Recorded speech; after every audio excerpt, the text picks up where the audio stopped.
What's up, guys, and welcome back to Bass Fishing Tips. And in today's video, we're going to be talking about one of my favorite topics in bass fishing, and that is fishing current for bass, especially this time of year. As we go into late summer, early fall, as we hit these transitional times of year, I love to fish current. Now, I like to fish current all year long. I mean, if I have my ruthers, I'm probably going to be up some creek somewhere in the kayak, in the boat, wading around, digging around in a creek like I did when I was a kid. But this time of year, I think it's super important to keep in mind looking for moving bodies of water, whether it be creeks, rivers, streams, dam discharges, spillways, man-made current, or naturally flowing current that comes out of the mountains, out of groundwater. Moving bodies of water this time of year are huge for catching bass consistently, and just having fun, especially as it gets tougher and tougher and tougher the later we get into summer and as we start to make that transition into fall. And so in today's video, I want to talk about why.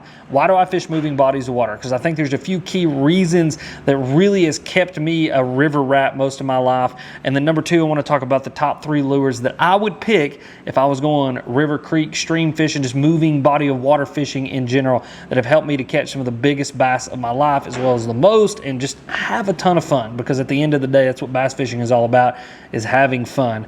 And so these lures are definitely fun havers, to say the least. And so without any further ado, let's get right into this video and let's talk about why. Why do I fish current this time of year? Well, it's really, really simple. It's because current negates every other factor in a bass's life. It doesn't matter how cold it is, how warm it is, how fast the water's moving, how muddy the water might be. It doesn't matter if it's fall, summer, spring, winter, what's going on. If a bass is living in moving water, that current dictates everything that bass does. How it eats, where it sits, how it spawns.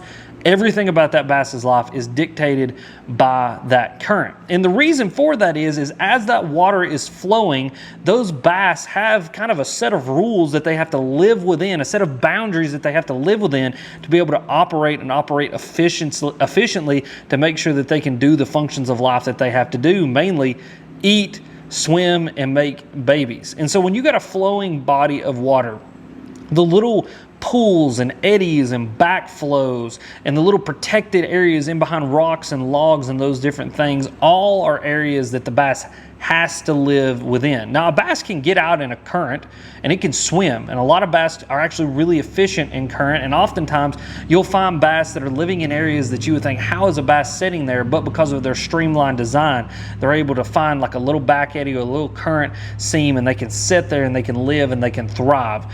But for the most part, those big kind of like macro things that we think about on the banks, the big rocks, the rock ledges, whether it be a bar that sticks out or a log that sticks out, or even a man-made thing like a seawall or a riprap wall or something, those are the things that the bass have to live around, because that current otherwise would wash them down the river and they just wouldn't be able to function within that moving body of water as well as they do. Also, not only does it negate the way that the bass has to live, but like I said, it negates so many other factors. As we move into late summer, early fall, we're going to start hitting a lot of transitional days. I mean, even a day like today, I woke up this morning, it was a low of 58. Absolutely gorgeous morning to be alive. Just kind of that first burst of fall that we all look for. As I sit in the beard barn right now, is a high of 91. And so it's a giant transition, not only within the day, but then you have those giant macro transitions that start to happen this time of year as well. I mean, literally, the earth is tilting away from the sun is getting lower in the sky, and all of those things are what's going to start bringing on fall and then eventually winter. And so the bass know that these things are happening. But when you're dealing with bass that live in moving bodies of water, oftentimes all of those factors are negated.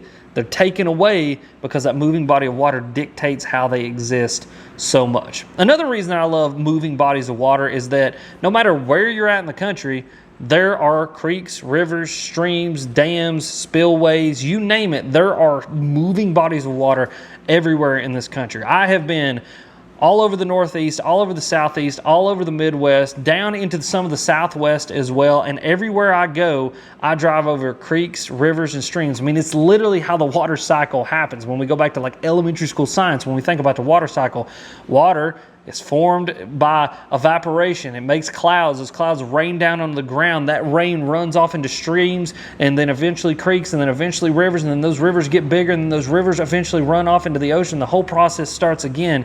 And so all over this great country of ours, no matter where you're at, there are going to be creeks, rivers, and streams that have bass in them. You know, let's say, like, I think Alaska doesn't have any natural bass, but every other state, including Hawaii, has bass in it, and they're probably going to be living in rivers, creeks, and streams and thriving in those rivers, creeks, and streams. And so for me, river fishing, creek fishing, current fishing in general is just a way of life. I am a river rat through and through. I grew up fishing on rivers, creeks, and streams, and I've continued to do that on into my fishing life. And, you know, even when I'm on a lake, I'm going to the furthest point on that lake, as far up into a creek, as far up near a dam discharge, as far up to a spillway, as far back up into the woods as I can find, to look for where that water is flowing in, where that water is moving, because I know if I can find that thing, that oftentimes I'm going to be able to find bass that are, quite honestly, a little bit easier to catch, because again, that current is dictating everything that that bass has to do, including eat. And so when we think about bass living in current and bass eating in current, they use that current to their advantage. Oftentimes you will find bass in things like eddies. An eddy is simply where water hits an object and that water flows around that object, and then in behind that object there's going to be a pool, and that pool of calm water is called an eddy.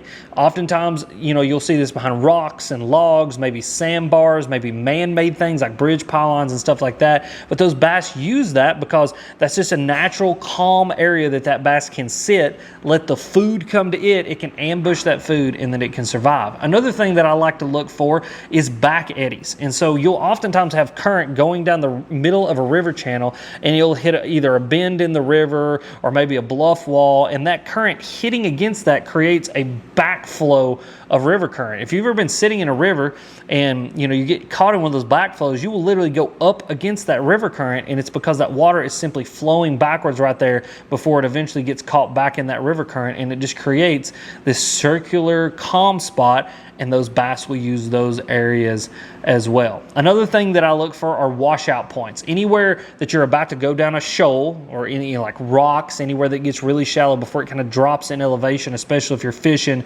around places that have elevation like I do, those washouts, right as soon as you get at the bottom of those shoals, are going to hold bass, as well as the shoals themselves. Right before you actually dump out over the shoals, that little point right there are all going to hold bass, because it's just natural areas that bass can sit. They can sit comfortably, and the food comes to them. And honestly, bass are really lazy creatures. Oftentimes, unless you're dealing with like smallmouth and spotted bass, they're not really hunters.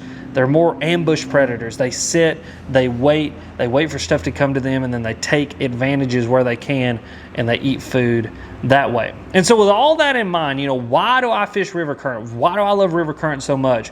What are the three baits that I've always got tied on to go conquer river current? Well, number one is really one of my favorites, and it's actually two different baits that kind of fall within a similar category, and that's either going to be a buzzbait or some sort of plopping style bait. Now, the reason that I picked these two is because over time I've learned that, in river current, oftentimes you just need to keep moving.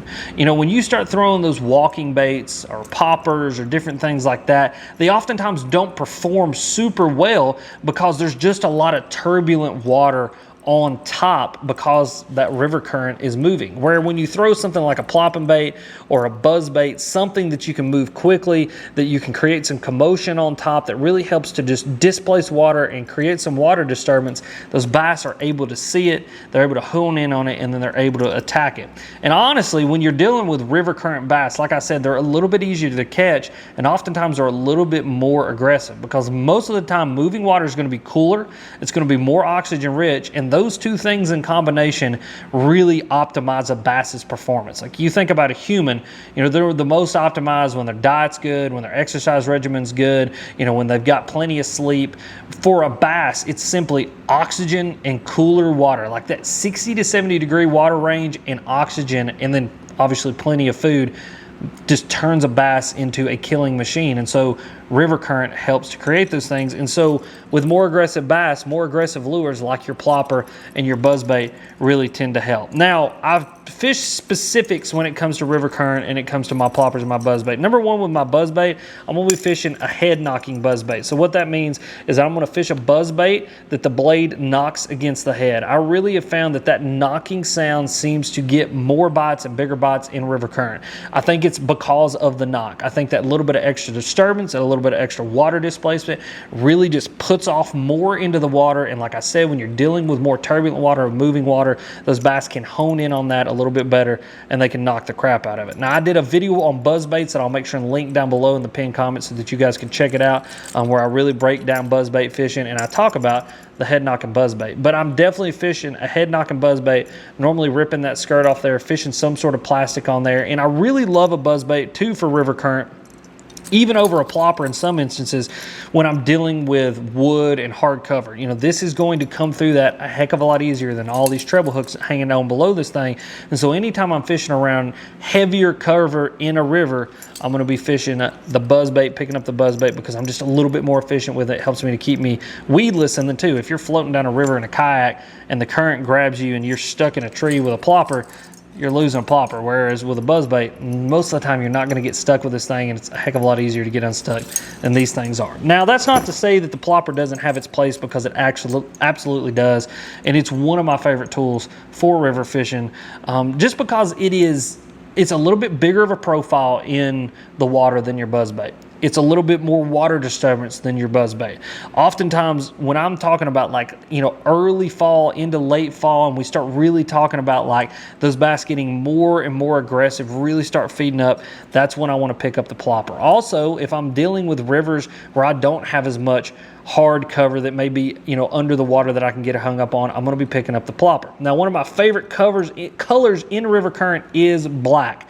I think that, you know, when you're dealing not only with moving water, but a really fast moving bait and bass that may not be able to see that bait really, really well, that straight black creates that profile and that silhouette on top of the water that is just way easier to hone in on than, say, a white or a translucent can be. Even in super clear water, I'm normally going to pick up a black, just because to me it seems to be the best bait to actually get them to blow up on it, to hook up really, really well on it, and to get them into the boat. Because I can't tell you how many times with a buzzbait and a plopper both, you know, when you're fishing colors that are more translucent, maybe you're fishing the skirt and not fishing that plastic on the back of that buzzbait, maybe you're not fishing the head knocker, you'll get a lot of blowups in the river current and they'll miss it. And it's just because a bass's accuracy starts to go down the more they're trying to hit that moving target. It's just like us.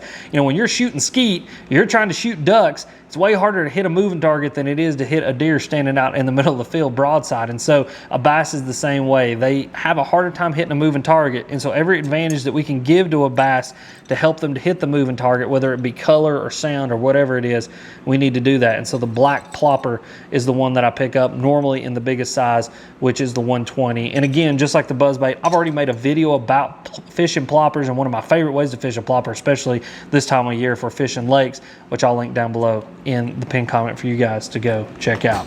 Now, the next one is going to be the one that I have probably had, I wouldn't say the most success on, probably the second most success on in river current.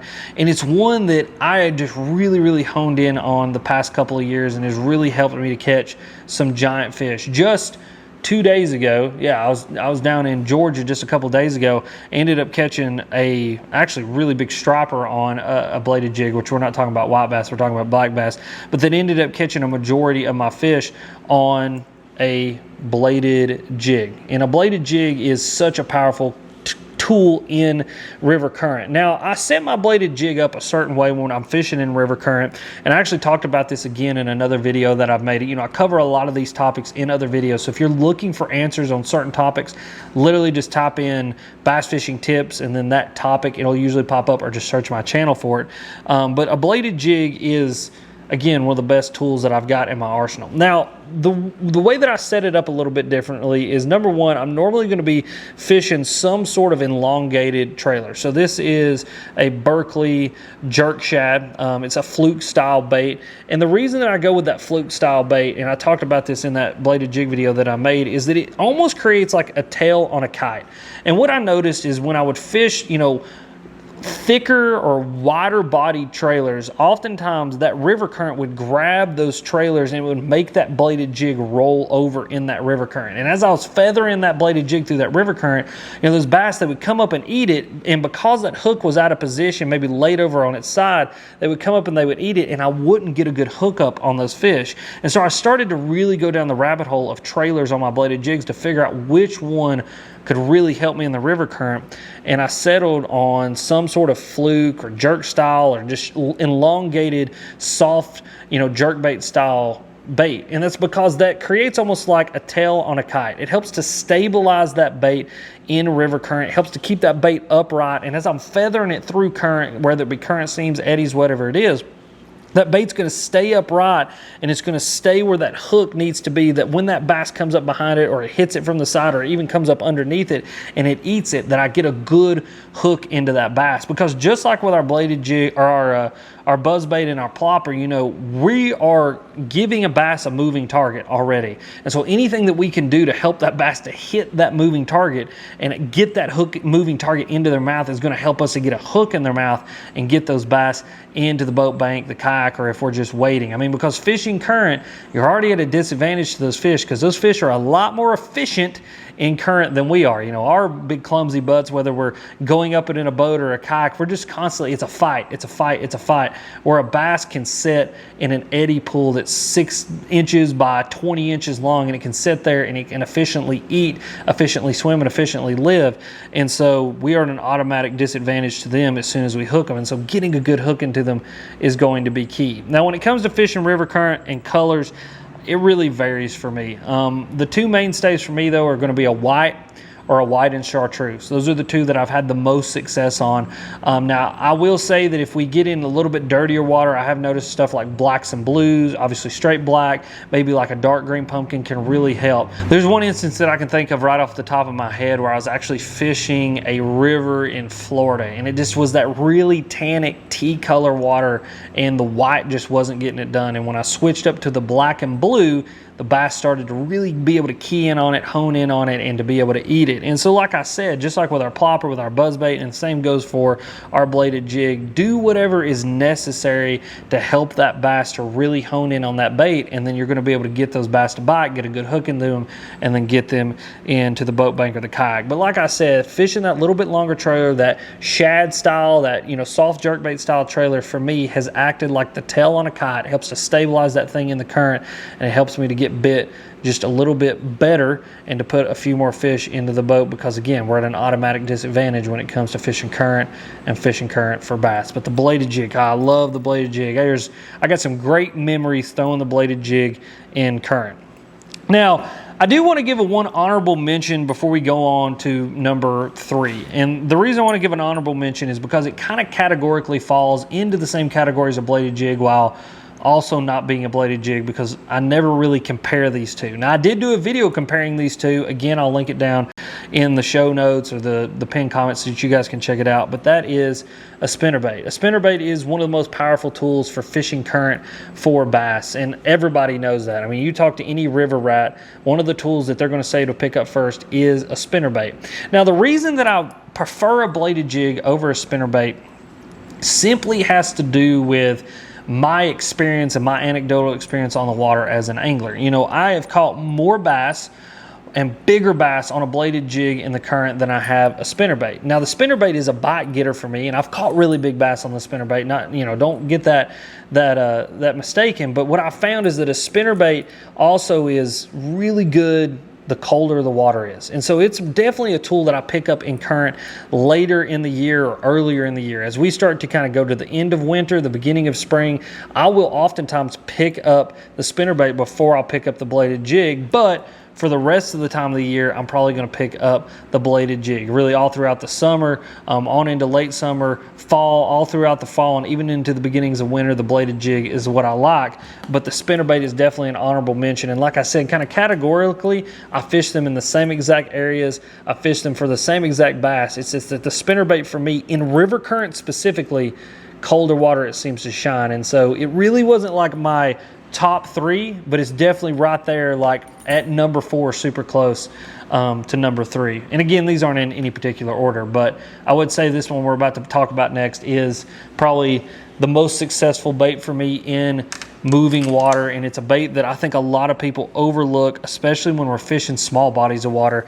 But for me, the smaller the body of the water, the bigger the bait that I pick up and the bigger fish that I tend to catch, and that is going to be something like a coal shad or a harness swim bait. It's kind of the category that this bait falls into. The harness swim bait for me is the most deadly tool in river bass fishing, and I think it's because it is an overlooked tool. I don't think it's something that people are throwing very often. And I think that when we're dealing with bass that live in current, again, they're very opportunistic. And when you present them with a really big piece of stuff, like a big piece of meat for them to eat, they're kind of like us in the fact that if you offer them a 4-ounce steak or a 16-ounce steak, they're going to pick the 16-ounce steak every single time. And so this is just such a dominant lure for me in moving water. Now, I prefer the coal shad. This is a Berkley coal shad, and the reason I prefer a coal shad over, say, something like a mag draft is simply the design of this bait. This bait was designed to be able to be fished at variable speeds without blowing out, and that is one of the plagues of the mag draft. And I can say that with a lot of confidence because I was fishing mag drafts before mag drafts were cool. And the coal shad, when it was, you know, kind of brought to the market, for all the hate that it got for being a quote-unquote knockoff, Berkley did a really good job of remedying so many problems that the mag draft had, and one of those was blowing out at variable speeds. And so what I mean by that is when you have a mag draft, there is a speed that it likes to be fished at, and it is fairly slow.